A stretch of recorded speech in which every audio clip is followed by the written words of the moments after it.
What's up, operators? This is Jet, Desert Fox, and this is the longest confirmed AEG kill.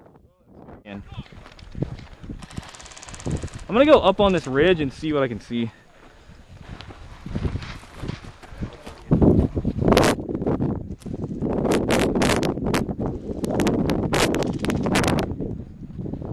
Hopefully there's not a guy up here just chilling. Bang bang! Fuck. First, let's go over the parameters of the game and what makes this kill so unique. This gameplay is from an Operation Lion's Claw Milsim series event, which has a strict set of rules, one of which being the FPS limit. All AEGs used in this game must chrono under 366 feet per second with a .25 gram BB, or the equivalent 410 feet per second with a .20 gram BB. That means that everyone at this game is at or under the limit. Basically, it's an even playing field in terms of feet per second.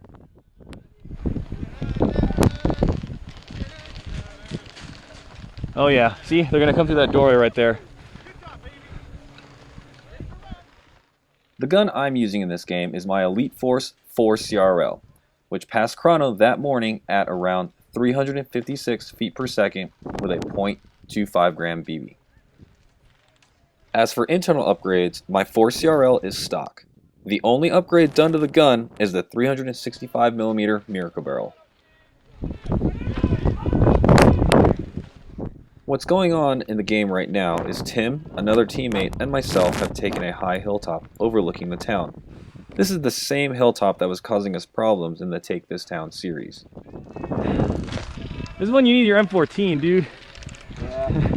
Look at that guy. Alright. I'm pretty certain that dude down there is going to lose that, and then we're going to get... And if we don't have this high ground, we're going to get fucked.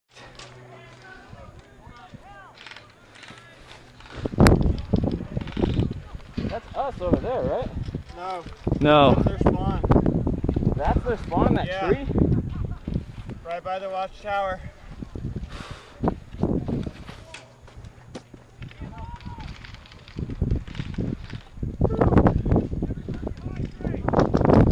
I can hit that guy. Oh no. Not with this wind. Oh dude, I hit him! Oh shit! Dude, it hit right next to him. You didn't see him react? This guy going through the archway? Yeah, dude. Hey, right here, I'm hitting you! Go ahead and call it! Go away. No way. Really? Oh my gosh! Dude, I hit that guy! Oh my Jesus Christ! Even zoomed in as far as I can, the player is still a little speck on the screen. Oh dude, I hit him! Oh my god! You're probably wondering how I know that that distance is approximately 220 feet. To plot the distance, I used Google Maps, and here is the map that I used. You can see in the lower left corner the 50-foot scale of this map. To get the approximate distance, I marked my position, then the enemy's position, and then measured the distance using the scale. If you'd like to scale it yourself, click the Google link in the description. Now that distance is from point to point. We need to account for elevation, since I'm shooting from the hilltop down. To get the equivalent distance, as if we were shooting on flat ground, we use the Field Expidient Rifleman Method. This method is a math equation, which is the approximate angle you are shooting at, cosigned, then take the cosine of the angle and multiply it by your approximate distance. This equals the distance as if you were shooting on flat ground. Feel free to try this equation yourself. I'll put a link to it in the description below. Now that we know the capability of the Miracle Barrel, let's find out how it works. And who better to explain it than Master Tech Frank from Airsoft GI. Miracle Barrel is the only barrel where, outside of a diameter change and manufacturing processes and stuff like that, there's a physical change to the barrel, and that's this stainless steel piece right here. There's actually a chamber, or not really a chamber, but kind of like a guide rail or trough for the BB to kind of sit into. All right. Now that trough is actually slightly raised. It's just ever so slightly, higher than, you know, the bottom of the barrel, or let's say the bottom of the bore. So it makes sure that the BB stays perfectly centered. Now what happens is, as that nozzle is pushing the BB and chambering the BB into the hop-up unit, it's going in the same time every single time because that channel is there.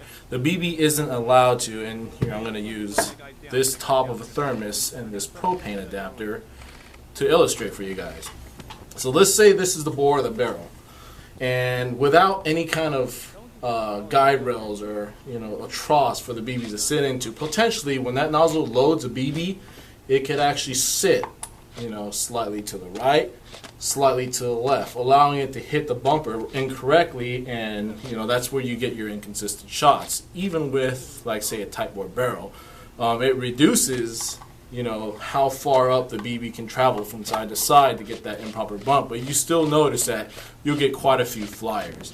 The Miracle Barrel actually reduces that because there are, you know, the two rails right there. It keeps the BBs perfectly centered, so it hits the bumper on the hop-up, you know, unit at the same time every single time. Now that we know how the Miracle Barrel works, let's talk about increased range.